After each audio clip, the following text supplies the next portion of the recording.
So what's doing well and what's doing badly in Warhammer 40k right now? What are the strongest and weakest armies in the game?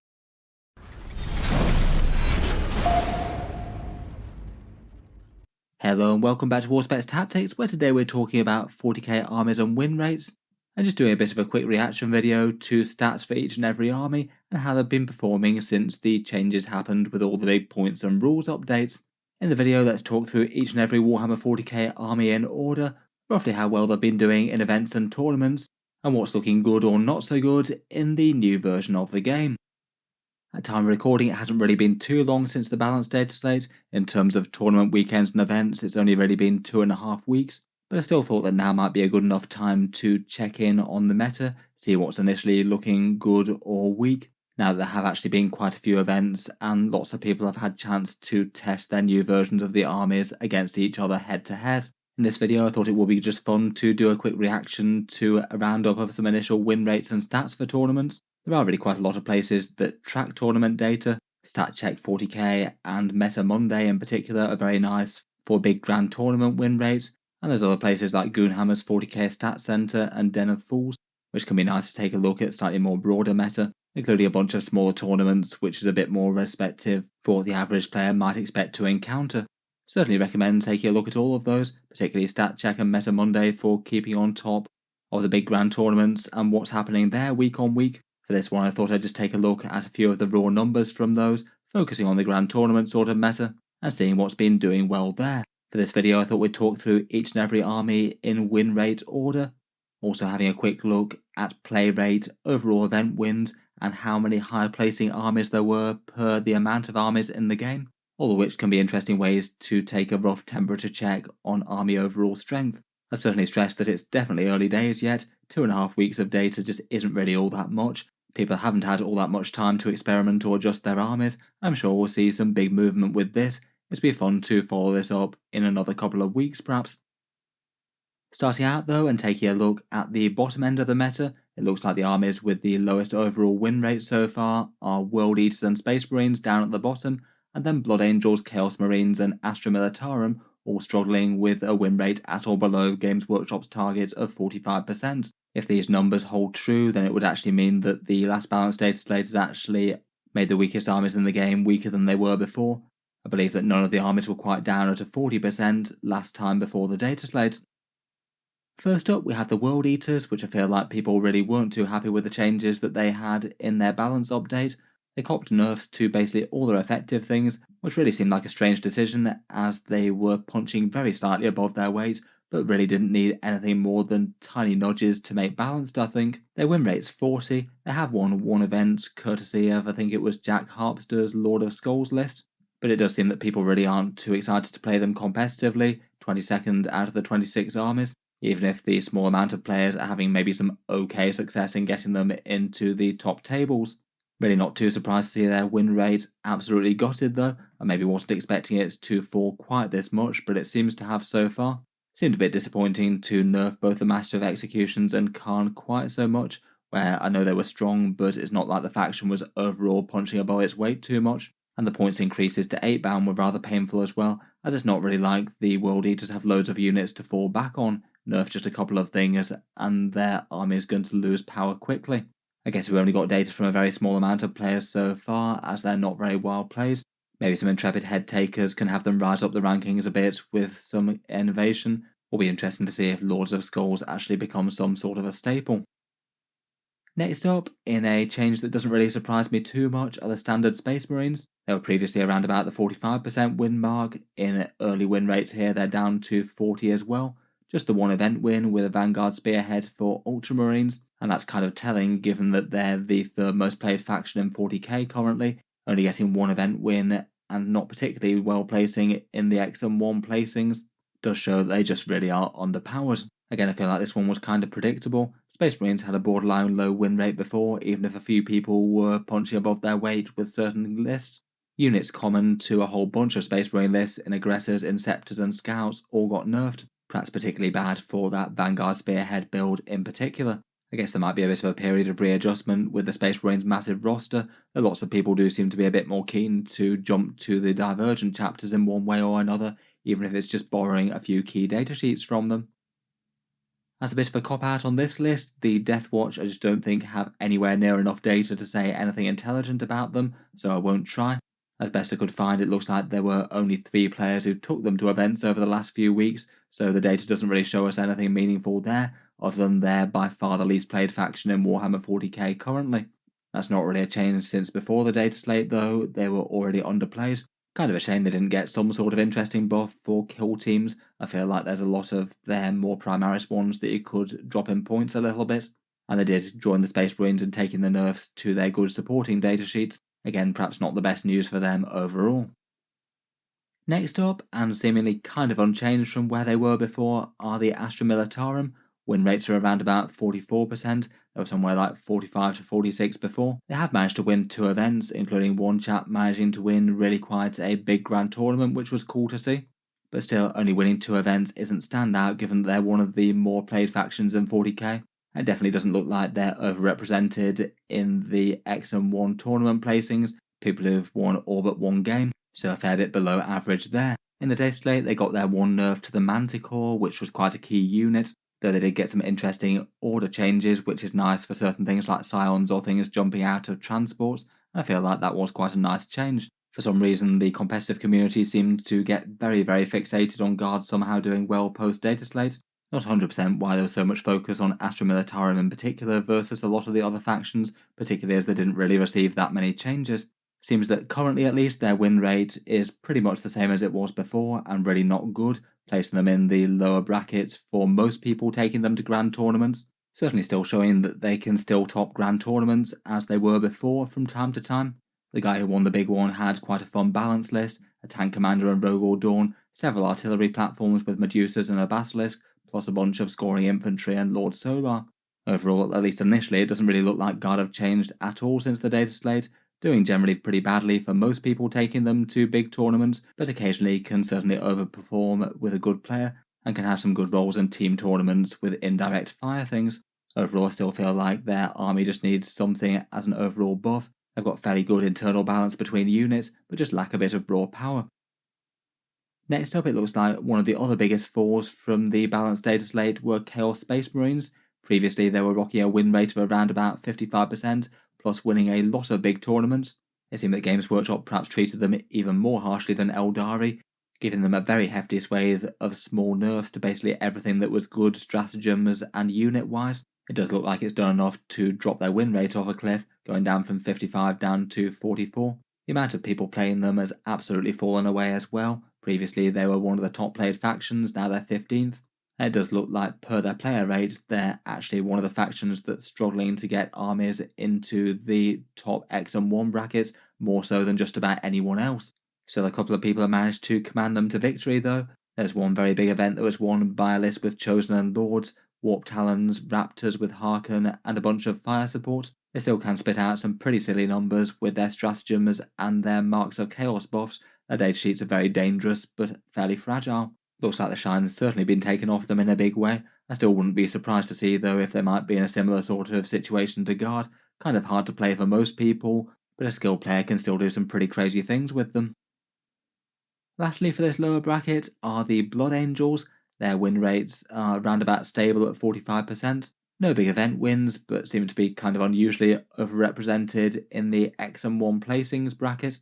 A fair few well-performing Space Marine lists, choosing to use a few Blood Angels datasheets along for the ride. Again, maybe not too surprised to see things not changing too much here. It broadly wasn't a lot of good news from the data slate. It does seem that a few people are trying out the Sons of Sanguinius with the +2 strength on the charge, but not really to major success versus people playing with Codex detachments still. I really would have liked to see at least some points changes for their unique units, Sanguinary Guard in particular. Otherwise, it seems that perhaps the most commonly played units are Librarian Dreadnoughts to support shooting units, teleporting them round the table, particularly in Gladius, and maybe Death Company with Lamartes.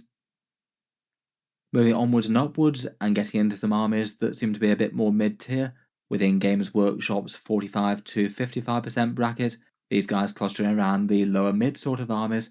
Here we've got Admech, Tyranids, Imperial Knights, Leagues of Votann, Chaos Knights, Genestealer Cults, and Space Wolves. Scarcely ahead of their Blood Angels brothers, despite being really quite a lot ahead in the stats prior to the data slate, are the Space Wolves. Looks like they're winning 46% of games, Apparently one of the less played factions in the game at 24th out of 26, and so far just not really having too much success in general. I guess they did take some nerfs to the Space Marine supporting datasheets like Scouts, Inceptors, and Aggressors and things. Their Champions of Rust buff I don't think was enough to be meaningful, and certainly doesn't seem to make it more interesting versus the other Codex Space Marine detachments, particularly the rather nice Stormlance Task Force to support their Thunderwolves charging in. They did get quite an interesting datasheet buff to Wolfen as well, giving them damage to 2 hammers, making them genuinely very good skirmish units against other things, with the downside of not taking objectives. If I had to guess, I would suspect that Space Wolf win rates and things might recover a bit from this. I wouldn't be too surprised to see them head towards 50% after a few more weeks of data, but I guess we'll see. Also in the lower mid are the Genestealer Cults, winning around 46% of games, no big event wins, and the second least played faction in the game bar Deathwatch. Again, these guys are probably borderline in the place where it's just almost not worth talking about their data, but at least on the first few weeks they don't seem to have been convincingly punching up against their peers. The only major change they got from the data slates were to the pure strain Genestealers, which went down a bit. I saw one of their lists that went X and 1 doing quite well and using a unit of those. Otherwise, it's Acolytes, Neophytes, Reductus Saboteurs, maybe some Infiltrating Aberrants, not too different from before. Next up, the Chaos Knights are currently on wins 47%, a drop compared with before the data slate, still being really quite commonly played at 8th out of 26 on the competitive scene. Maybe a few players tempted to run a few of the Titanic Knights, though it seems that they're really not having much success with them at the moment, given that their X and 1 placings per player rate is the single worst out of any army bar Deathwatch. Far fewer people manage to get them to the top tables compared with how many people are playing them. They got a lot of points cuts to their bigger knights, but got an increase to the brigands, which is kind of a staple datasheet, and as it's still one that seems to be worth running in multiples, that's basically a direct power hit to one of their strongest builds there. So far it seems that the few lists that have done well don't seem to be featuring the Titanic Knights. The general consensus seems to be that their points weren't dropped quite enough to actually make them good and compete with the War Dogs. Hopefully Games Workshop will eventually get that right and actually have a better balance for Chaos Knights, when it seems to have basically been War Dog spam almost since their inception. From the early win rates, it looks like the leagues of Votann have taken a tumble from their top spot. They're down to 48% wins, no event wins, and a sort of middling player rate. Their most impressive statistic, though, is that they do seem to be getting quite a lot of players go with only one loss, so they seem to be an army that's fairly comfortable in getting to the higher placing tables, though not quite winning events in the first few weeks at least. That's maybe not too surprising, given that that tended to be often the sort of anecdotal thing about them before. Quite good at doing well in games and bullying worse factions, but not quite making it to the top. In the updates, they had points nerfed to what I'd call their 3 best units. After those changes, I'd suspect that we might see a few more Einhir Hearthguard and Hexton Land Fortresses on the table, maybe a few more Hernkin Pioneers as well relative to other things. The kin don't really seem to be in the worst place in the world though, a kind of middling win rate, and still getting plenty of armies near to the top. Having a bit of a power boost since the last data slate, the Imperial Knights also seem to be joining the leagues of Votann as a sort of mid-tier stat-checky sort of army. They're currently still far less played compared with their Chaos Knight counterparts, 20th out of 26 as opposed to 8th, quite a big disparity there. At least compared with other factions that got buffs like Drukhari and Custodes, the buffs don't seem to have been enough to encourage Knight players back onto the tournament tables en masse. I suspect it might have been a different story if Games Workshop had done something like revert those Bondsman nerfs. Still though, at least for initial takes, it's a solid improvement to win rates. They had a bunch of points cuts to their big knights, plus some buffs to their rerolls with lay low the tyrants. They're not really making it to the top tables though, it seems that their stat check is not great enough, unlike some golden boys that I could have mentioned. I did notice one slightly crazy Castellan list that went 5-1 at a big tournament, featuring 3 of the enormous walking gun turrets, plus a couple of Armiger Warglaves. Kinda crazy that that one did quite so well. Next up, the Tyranids are also on a fairly solid middling 48%, still remaining as one of 40k's most popular factions to play competitively at the moment, 4th most played out of 26, no doubt due to the enormous influx of players due to Leviathan and the launch of 10th. Seems they're certainly underperforming on the top tables though, and no event wins. I did notice John Lennon's list that came second at one big tournament used a couple of Screamer Killers, kind of cool to see them back as a credible option again. Otherwise, Invasion Fleet still seems to be the staple high fleet that most people are running. And I wouldn't be too surprised if a few more people are thinking about taking Tyrannifexes with some acid sprays to overwatch the midfield once more. I feel like they're another datasheet that was improved enough to be competitive again. Finally, for these slightly lower mid-tier armies, we've got the Adeptus Mechanicus, a 48% wins and maybe a little bit better than I might have expected out of them. They did win one event over the past few weeks, though in general people just aren't very excited to play them that much at all. Played 23rd out of the 26 armies, so not a lot of uptake there. And they seem to be underrepresented on the top tables as well, with the X and 1 wins being low. I'm sure the general apathy of a whole bunch of AdMech players will continue. The lack of changes in the data slate was really quite disappointing for them. I think they're an army where people are really hoping that Games Workshop are going to shake them up in a very significant way and make each individual unit play a lot better, and maybe even getting points increases so you don't have to have quite so many of them in game. One top list that I looked at in a video the other day had a bit of a meme of 18 Iron Strider or Dragoon bodies, which is kind of silly, and a list that's absolutely out of the reach of most players. Out of the detachments, it looks like it's the Skitarii Hunter cohort having the most success still, with fairly crazy things that you can do with lots of Horde Vanguard and Taraxi Sterilizers jumping around. Overall, still feel like a faction that's actually kind of well balanced, but just the armies that you need to field and the player style of them are the opposite of what most AdMech players want to see. Moving on into some slightly stronger armies in Warhammer 40k now. Here are the upper mid win rate armies, anywhere between 49% and 51%. Pretty much all of these seeming to be in a fairly good place power wise, at least with an initial take. The Chaos Demons had a win rate of 49%. They got themselves just a massive amount of points cuts for their army. Games Workshop doing kind of well to target the datasheets that were underplayed, and now I feel like quite a lot more stuff is interesting enough to be somewhat viable, at least compared with before. Doesn't look like they've won any events yet, and aren't doing particularly well in the higher placing things, but it certainly seems to have tempted a whole load of Demons players back to the tables.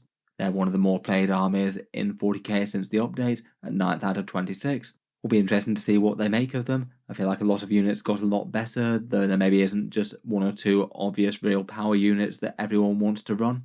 I wouldn't be too surprised if we see quite a few great unclean ones in lists at 230 points, plus that Feel No Pain enhancement. They do seem like rather good value as a big anvil unit. Despite the points increases, it still seems that Nurglings at 40 points are pretty much ubiquitous as screening and scoring units. Not really much seems to have changed there. Next up, and one of the real winners of the data slate, were Drukhari. They feel like a faction that's in a really good place at the moment, 49% wins, able to take down events, having won 3 of them since the data slate. Loads more people choosing to play them again, following being one of the least played armies for a very long time, and doing kind of middling on top table performance. Overall, it looks like Games Workshop's managed to do fairly well for the Drukhari, a nice themed detachment that really emphasises their most thematic playstyle with the units and transports, plus a massively scary boost to their melee units that many people were lamenting. Lance Melee and the Sky Splinter, plus the huge charge across the board move that they can do with charging it via assault ramp rules from a raider pretty much. They seem to have got a lot more units, a lot more interesting again, including things like Incubi and Witches led by Lilith. Generally good news for the Drukhari overall, I think. Fairly nicely balanced, able to win events, and far more units actually usable again. Now all Games Workshop need to do is to release all the miniatures that they've taken out of print over the years. Next up, for the Force of the Greater Good, they still seem to be doing okay despite the nerf to their crisis suits. No event wins, but a kind of middling play rate, a fair few armies getting to the top tables, and a win rate that's at least fairly respectable. They seem to be doing okay. Though I guess we probably don't really have all that long to go until their codex comes out. I can't imagine it's going to be absolutely ages until that Crude box launch. With the data slate changes, the main one hit their crisis suits, sending up a core score of them to 200 points, though they still seem to be being used to some success even at that. I wonder if a few more people might be tempted by Riptides. They are just weirdly costed now at just 165 points. Still not super great damage dealers or anything, but fairly tanky at that price tag. The Dark Angels seem to be having a fairly good time of it over the past few weeks, a win rate of around 50% and taking down one event with a Vanguard list. There's still not enormous amounts of them being played. I guess quite a lot of their player base holding their breath until the codex comes out and we get proper access to their new units and models, plus the long-awaited points from their digital download. Fingers crossed for a few reductions where needed. Most of the army lists tend to be Azrael plus generic marines for the most part, maybe a few odd things extra like a Ravenwing Dark Shroud in an Ironstorm type list perhaps. It does look like actually a fair amount of this win rate percentage was carried by a bunch of people all running similar Ironstorm lists with Storm Ravens at the Beachhead Brawl, and generally having some pretty solid success with them. I guess things are about to change for them really quite significantly with the Codex. I know there's a lot of doom and gloom about that, but I feel like units like Deathwing Knights could still genuinely be pretty interesting at the right points cost. Kind of a shame that they didn't take the opportunity to improve the Unforgiven task force though, I think. Grey Knights also seem to be doing better than they've done in 10th edition so far, a win rate around about 50% as well. No event wins, but again really quite a lot of X and 1 placings per the amount of players they have. They are seeming to be convincingly breaking into the top tables with regularity. They're still an army that with their teleport tricks they're going to be playing weirdly compared with most factions, definitely better in the hands of an experienced player who knows the best how to make use of all their teleport shenanigans, options like the Mists of Deimos and their 3-inch Deep Strike. The main balance change that they had was multiple damage boosts to their Dread Knights, which do seem to be getting a little bit of play, though don't seem to be auto-include or anything. Next up, it does finally look like Aeldari are convincingly no longer the single strongest army in Warhammer 40k, much to the relief of many I'm sure. The Space Elves have had a bit too long a time as being the absolute standout best, though it does look like they're by no means gone. They've won 2 big tournaments over the past few weeks, still are played as one of the most played factions in 40k, lots of people being very used to having lists of them run for previous events no doubt, and still seem to be reliably getting into the top tables. They've got a massive index with a huge amount of units that they can draw on. One of those winning tournaments lists had a whole bunch of Fire Dragons in Falcon Grav tanks, which was cool.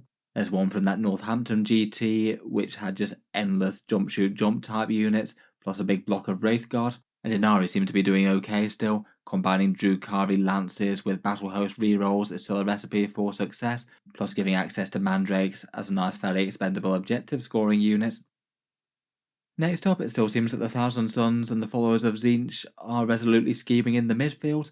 A win rate of 51% and 1 event win, despite being one of the least played factions in the game currently, 22 out of 26 by the last few weeks at least. I guess maybe not too much excitement to play them at the moment without any meaningful datasheet changes.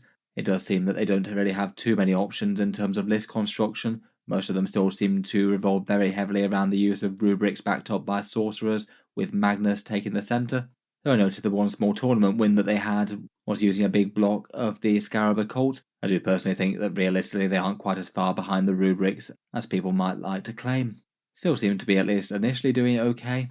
Kind of early days for them yet though, there's not so much data due to fewer players than most. Despite being on the same initial win rate, I would say that the Death Guard are looking far more positive in their outlook. They've won 2 slightly bigger events, they're the 6th most played faction in Warhammer 40k right now, and they're certainly towards the upper end of players going X and 1 at big tournaments, 8th overall on that list. Generally looking in really quite a nice place by all metrics really, strong but not overpowered, capable of winning events, and capable of getting to the top tables. They got some big points buffs to units like Typhus, Bloat Drones and Death Shroud, all being particularly interesting now I think. Plague Burst Crawlers and Standard Plague Marines being a bit more expensive, but still certainly not priced out of usefulness. I'd kind of expect to see Typhus in most lists now. I did do an entire video reviewing him here on the channel. Just seems pretty crazy what he offers for 80 points, a massive tanky and melee dangerous character belching out mortal wounds all game long. What's not to like there? Finally, for the upper mid-tier armies, we have the Orks, again punching up quite well with a win rate of 51%, winning more games than they're losing, though in the first few weeks not quite enough to carry them to a tournament win, even if they are being well represented on the top tables and have a good player rate, so there's plenty of them about there. I think most people were expecting them to do kind of well. They did have a few small nerfs to things like Squighog Boys, Knobs, and the Trucks. I feel like maybe only the Squighog Boys were massively affected by that, going up by a meaningful amount. And it does look like to compensate for the trucks going up, battle wagons dropping down have been interesting enough to get a fair few people to play them.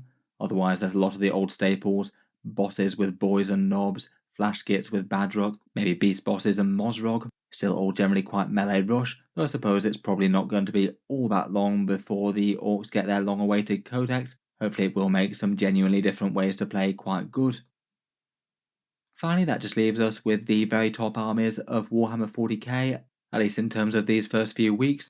These 4 armies do seem to be kind of convincingly ahead of the rest of the pack. They're all 4% clear of the rest on win rates, plus they take the top 4 spots on being overrepresented in big event wins on the top tables. At least for the initial take, it looks like these 4 are the armies to beat. Here we have Necrons, Black Templars, Adeptus Custodes, and currently taking the crown on the win rates are the Sisters of Battle. First up, we have the Necrons, an army that quite a few people were expecting to take the lead, and to be honest, they're not really disappointing. Even if they don't have the highest win rate out there, they've still got a strong claim to be the strongest army in the game, I think. Winning 4 events, they've taken down more than any other army. People are choosing to play them the most, they're the most played army in the game currently, and even accounting for that high player rate, they're still the most overrepresented faction for armies going only 1 loss at tournaments, coming first out of the list of 26 there. To be honest, there's basically no surprise that these guys would be doing well. They were one of the top armies before, with the win rates and tournament performances kind of similar to Aeldari.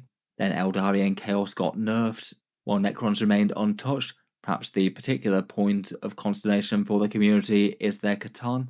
Just absolutely clearly undercosted datasheets that add raw strength to literally any army, but maybe particularly in Hypercrypt, where they can be warping round the table and getting to grips with the enemy super early. Otherwise, they've got plenty of solid datasheets to back them up, Immortals and Wraiths with character support, some good firepower units, and some handy objective scorers.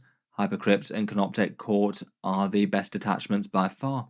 Overall, still looks like they're one of the very strongest factions in the game. I certainly wouldn't put them as any weaker than the other 3 armies in this section, though at least at the moment it doesn't look like they're oppressively dominant or anything like that. Doesn't look like we're returning to Aeldari at the start of 10th edition sort of notes.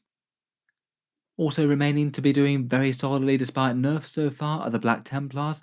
I feel like they're probably hoovering up a lot of players playing generic Space Marines but wanting to use some powerful data sheets, but they also have very strong armies in their own right. Their Righteous Crusaders is one of their better ways to play. Lists often including either Helbrecht or Grimaldus or both, leading up Sword Brethren or Primaris Crusaders. It certainly doesn't hurt that they get Impulsors and Gladiator Lancers with bolt-on multi-melters, adding a lot of value to those 2 datasheets, which are pretty impressive already. It means that as well as their core detachment, which is quite nice, Ironstorm Spearhead is a very strong option as well, and they can arguably do that better than most chapters, and Gladius Task Force is still great for them, having some interesting units to use with that as well. Overall, at least initially, they still seem to be the strongest of the Marines, and it really isn't too close. Looks like they haven't actually outright won any events yet, but they're very reliably getting into podium positions and other top placings. It probably won't be too long before that happens. Next up, and second highest in the win front, are the Adeptus Custodes. Win rates are around about 58%, and they've taken down 3 grand tournaments since the update. There's pretty much no doubt about it that the Golden Boys are back in force and ready to muscle their way through the enemy. They're generally a popular faction and get very popular when they get strong. They're currently second most played at grand tournaments, only behind the Necrons, and again a disproportionate amount of those players are getting to the top tables relative to their peers. It is kind of funny that Custodes went from being one of the weakest factions in the game, and Games Workshop just giving them points cuts and a defensive buff that just jumps them all the way up to the top. If anything, I was maybe kind of a little bit surprised they were doing this well. I was expecting them to be strong, but maybe not 58% wins strong. They didn't really get masses more than the devastating wounds thing and some 10% decreases on a bunch of key units. It seems that the standard Custodes list really doesn't have too much variation these days. Custodian Guard, Wardens, Alaris Terminators, backed up by Trajan Valoris, Blade Champions, Shield Captains, some Sisters to score, and likely a Calidus Assassin jumping around, and Kyria Draxus in one of the Guard squads given that her datasheet abilities work so well with them. Looks like the Custodes are just back with a massive amount of raw strength to park on primary objectives and put those who would challenge the Emperor to the Guardian Spear. Finally, last and with the single highest win rate in Warhammer 40k currently are the Adepta Sororitas. In all honesty, I was perhaps a little bit surprised that the Sisters are being quite this standout. Massive win rates at 60%, very overrepresented on the top tables beyond that, but unlike the rest of the 4 that are joining them in the top spots, they're seemingly still one of the least played armies in the game in the first few weeks, I can't help but think that there might be an element of just a few really good players carrying the faction to some excessive heights, and I expect that these sort of stats might drop back a little bit more in line with their peers over the next few weeks and things. It certainly shows that the sisters can absolutely compete at the very highest level though. They did get a few nice points cuts, though some things went up like their Exorcist and the Archoflagellants that quite a lot of lists were running to blend enemy infantry. It looks like those top tournament lists are actually taking a fair bit of variety in them. It's not just the same spam of exactly the same units. Some things still seem to be kind of neglected without many Repentia or Celestian Sacrosants. Maybe Morven Val and Paragon Warsuits do seem to be a particularly interesting choice now that they went down in cost overall between the two. In any case, looks like the Sisters of Battle have had a massively good first few weeks of this new balanced data slate. I would say though that just given the number of players here, if a bunch of people do get rather encouraged by this and jump back in, I really would expect to see them head a lot more towards average again. I still certainly expect to be counting them towards the top tier of 40k though until points change again. Overall though, I did find that pretty interesting stuff. Kind of cool to see a little bit of early data as to what's doing well and what's doing badly after Games Workshop's messed with the points. I feel like some things were kind of easy to predict which direction they would go in, maybe a few things surprising a little bit. Seems like Space Marines and World Eaters are some of the ones with the most need of help at the moment. I'd say that initially it's still looking like Custodes and Necrons are a bit overtuned, I guess quite possibly Sisters as well. Do you think that Sisters should be added to that given these stats, or is it just a few very skilled players making a fairly strong army work, maybe more than it should be? As always, let me know your thoughts down in the comments below. Any other insights as to how the factions and how they're doing is always appreciated. I look forward to having a read of the comments. Feel free to subscribe to Auspex Tactics if you'd like to see more like this. I tend to post 40k videos just about every day. Finally, if you have been enjoying all the videos on the channel, I would just like to mention that Auspex Tactics does have a Patreon page as well, and you can find that linked in the video description if you'd like to help support and keep videos like this coming. Channel patrons do get a fair few advantages, seeing certain videos early, regular votes to see what sort of things come next on the channel, and automatic entry into the regular prize giveaways with a chance to win some big model kits each month. If any of that sounds good to you or you'd just like to help support, the link is down in the video description. In any case, a massive thank you for listening, and I'll hope to see you guys next time.